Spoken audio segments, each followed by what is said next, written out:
You mentioned the soul, the causal body, chose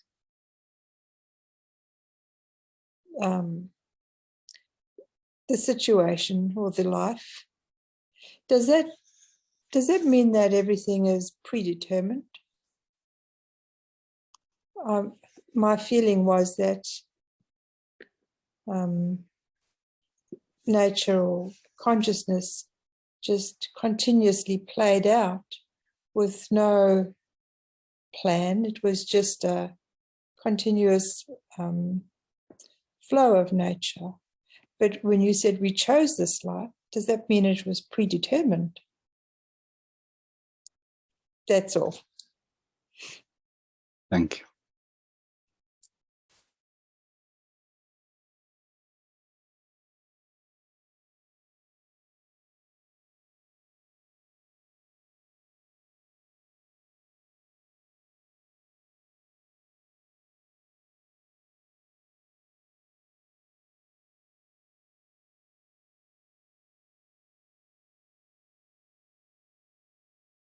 I'm getting a smile on my face because Eckhart Tolle is coming back to my mind. How we started today. I remember him. I have a retreat from him from India from the 2001 or something, the early days.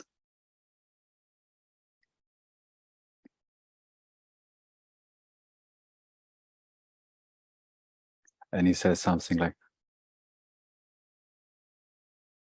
A, E, O, U, I. There are these vocals generated by the vocal cord, and then there are these consonants. So how would I ever explain the mystery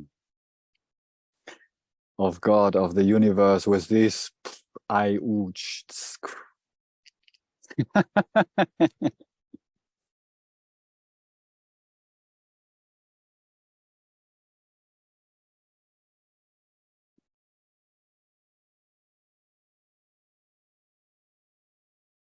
However, I'll do my best to look with you into the question and see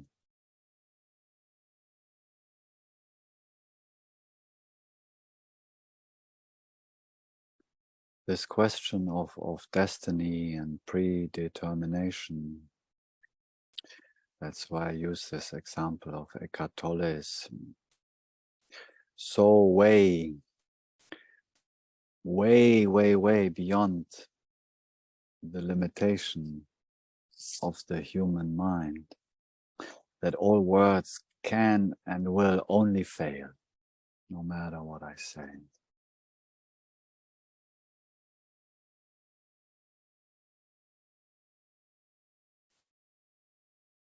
Deep down, though, intuitively, we may have a sense of the truth.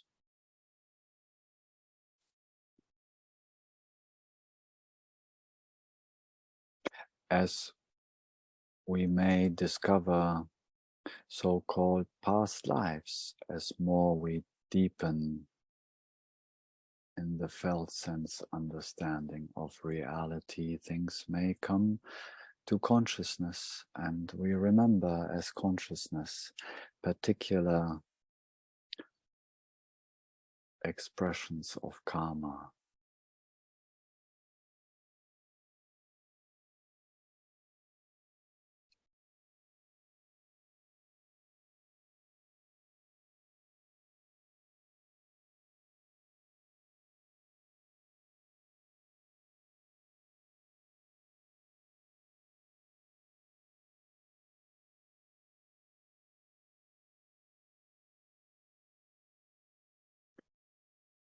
Let's try it this way. It's a bit like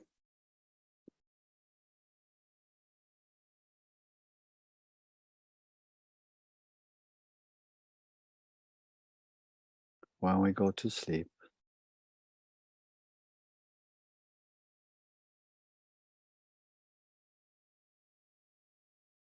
And we fall into dreams.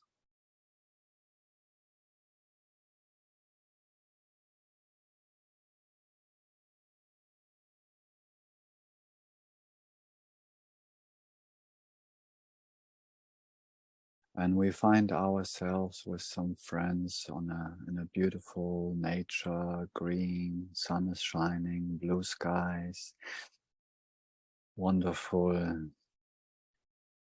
smells. The birds are singing.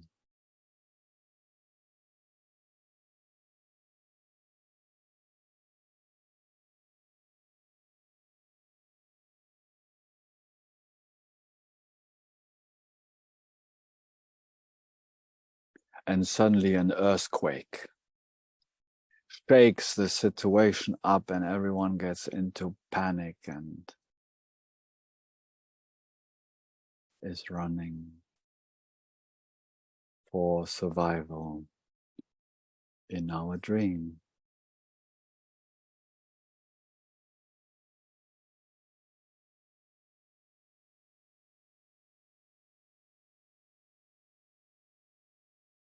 As the dream character in the dream, the avatar, we didn't know that an earthquake is coming. But who created the dream? My mind.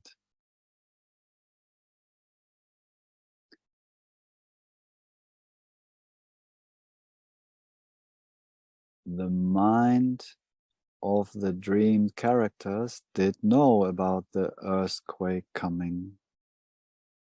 Consciousness. The dream characters, including my avatar, apparently didn't know. It doesn't want to know even, otherwise the whole game is kind of boring.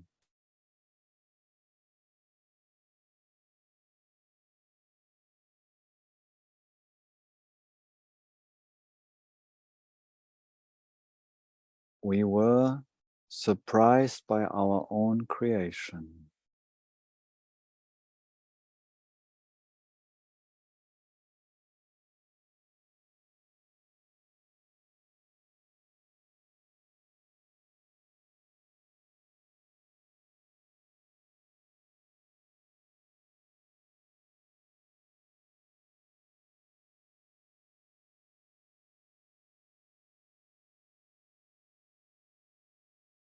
Was the earthquake predestined?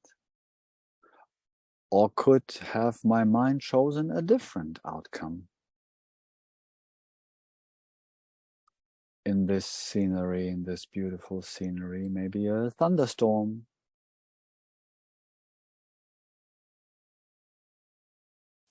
To the characters, it looks like it's predestined. The earthquake came about and it could not have been different.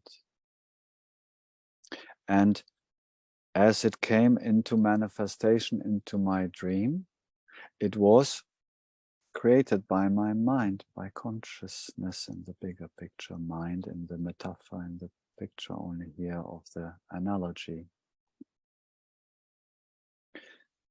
But does that mean that consciousness had no choice to create a thunderstorm? Is consciousness limited to the outcome of the earthquake?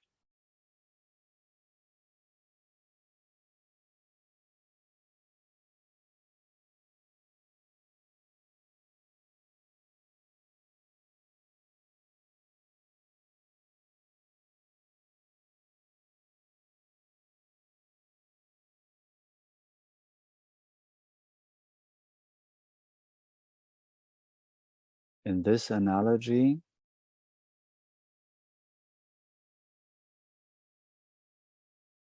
there was an agreement between me, consciousness, and my soul, my causal body, that an earthquake will bring about for me and everyone involved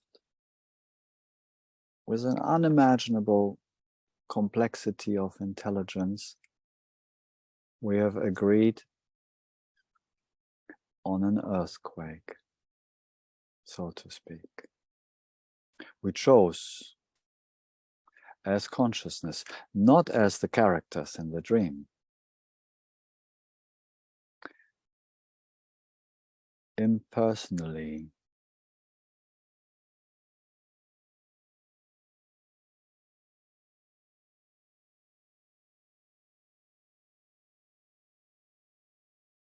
This vast intelligence, me, consciousness, saw all the vasanas in all the causal bodies and decided to create this particular dream situation.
Another analogy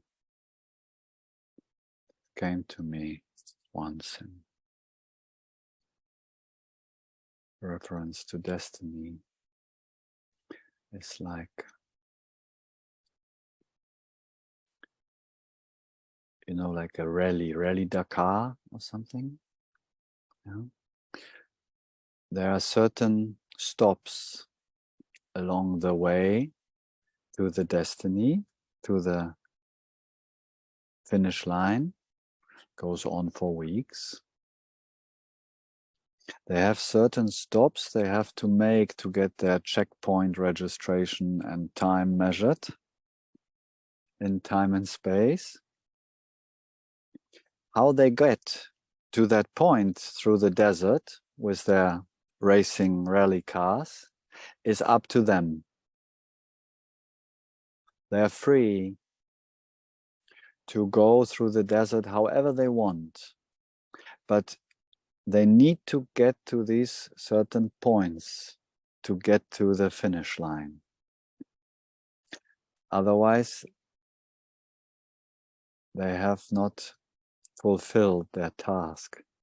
In a way, it's an image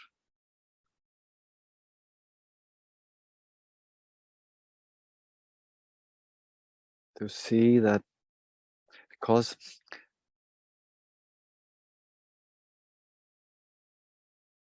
the causal body, the soul and consciousness is out of time, out of space. That's why it's so crazy to try to talk about these things.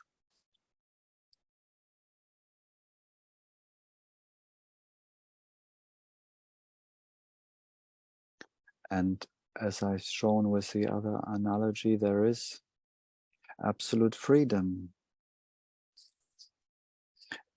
in consciousness, which outcome it takes, if it's an earthquake or a thunderstorm, which is more appropriate. But for the Rally Dakar avatar drivers, there is this,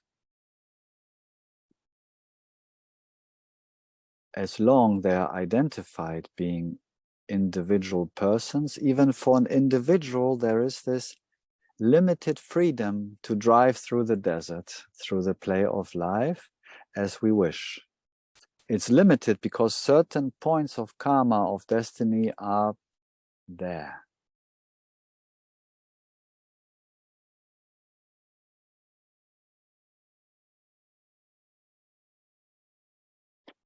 We call that free will. We have to see that there is no true separation between the person, the ego, and consciousness. It's always a mishmash. It's always a mix. So even the limited person has this limited freedom to drive, but it will experience its prarabdha karma, it's called traditionally. It's like the bow when it was, the arrow, then it was sent, it will reach its destination. Once the arrow has left the bow, it's going its way. This is the prarabdha, which even Ramana had to die of something, so he got this cancer in the end.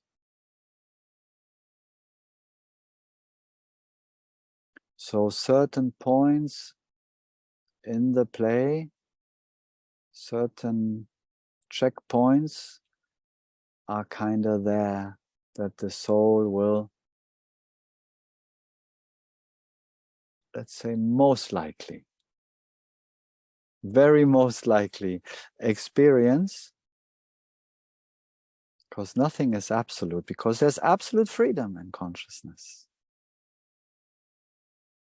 In the relative realm, nothing is absolutely determined. This is my take on the question. Nothing is 100% fixed, because then there would be no freedom, no absolute freedom in consciousness.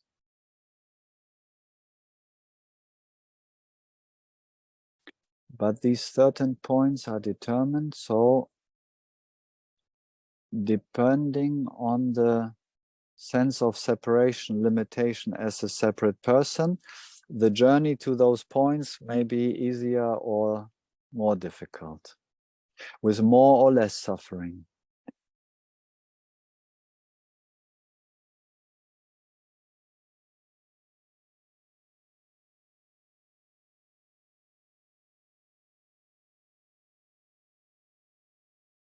The free will of consciousness, which is the only reality that we are, depends on our sense of separation. In a way, to which degree, which percentage, so to speak, in this mishmash is still believing that I'm a separate person with an individual will. There is no free will in the person, or it's very, very limited. When it's very, very identified to be a person, the whole show is ran outside of it, apparently, through consciousness, through the soul that has chosen. And it feels like, I have not chosen that. No, this is terrible. I don't want that. And there's more jnana, there's more understanding lands back into consciousness and reveals the pockets of ignorance free, as more free will emerges. That is in consciousness and not in the person. And still, though, and that is very much also my experience, in theory, yes, we can break free from all of our karma. But in the scriptures, it's very clear. We can, when we lose the sense of separation,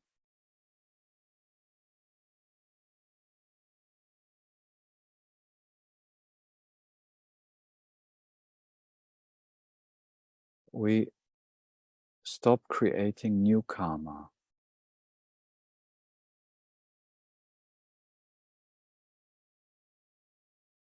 agami karma, the karma that is created in this life through this avatar. And we are freed from sanchita karma, the big memory bank. The causal body is cleared from binding vasanas.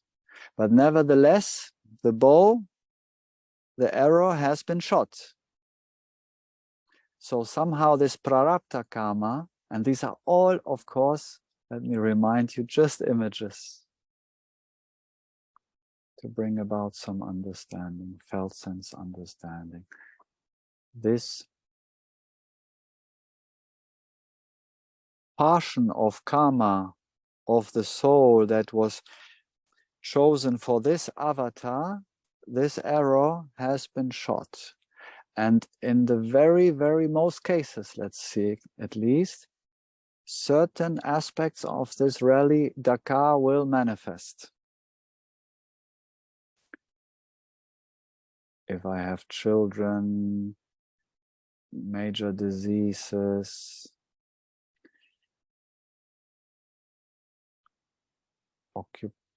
vocation, talents that will lead me to certain jobs, meetings, etc.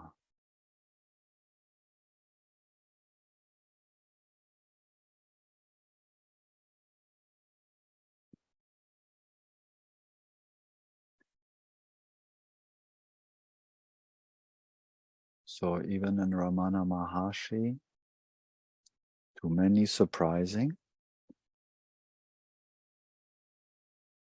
manifests skin cancer and dies eventually.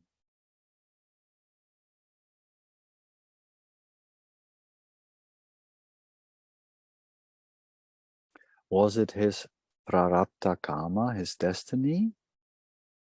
Or did he just absorb so much in his lifetime of karma from his friends around him that the cancer came about? Only consciousness knows. Our mind will be not able to grasp.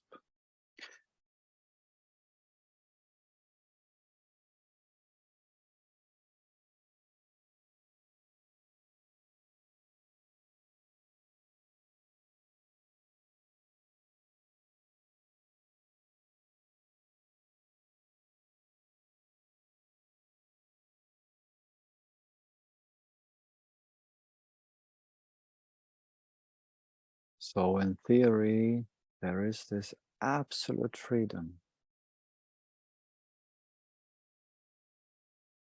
as consciousness, but as its prior time and prior space, it looks like to the avatar in time and space that it has been predestined. But the breaking free of the avatar from its limitation to being a separate being opens up the door, I would say, as consciousness to shake up the picture, to make it more fluid, less dense, less destined. And that is usually the experience of the Jivan Mukta, the free soul, that there is a vast degree of freedom to the avatar. But nevertheless, even the Jivan Mukta in most cases, or the Jivan Mukti,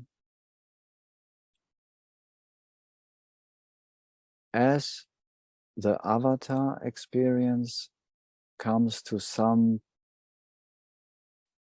stops along the destination, that as the avatar this soul has to surrender to.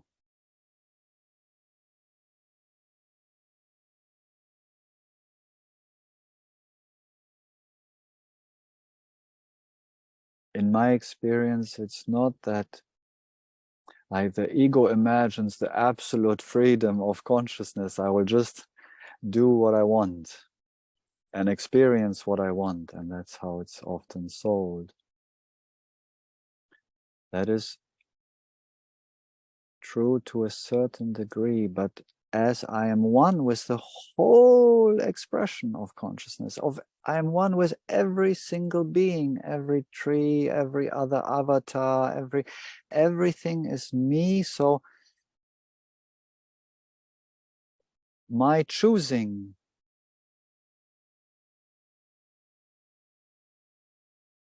being consciousness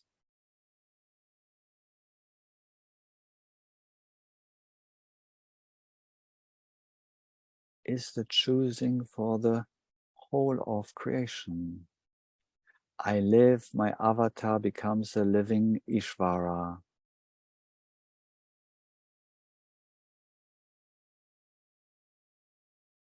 Is one with God and is in the interest of everything that is appearing in the play. So my choosing is free, but in the same time limited, because I have the interest for the whole. So I don't mind so much what happens to the avatar. The big picture is more important to me as consciousness than my own destiny, my own goal.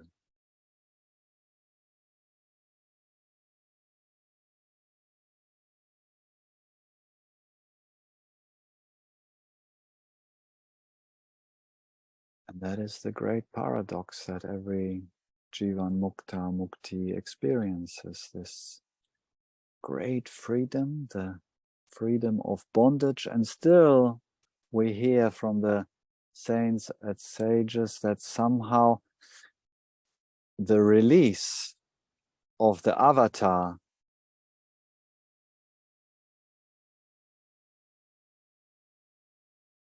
brought about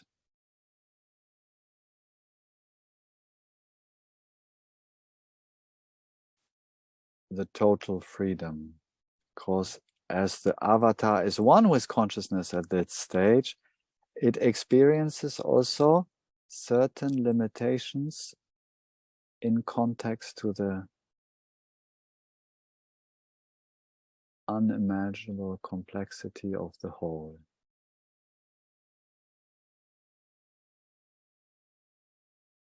Ay, ay, ay.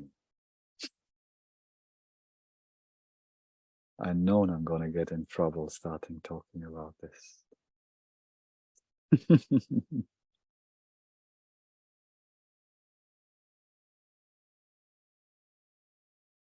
I hope it brought a bit of more clarity.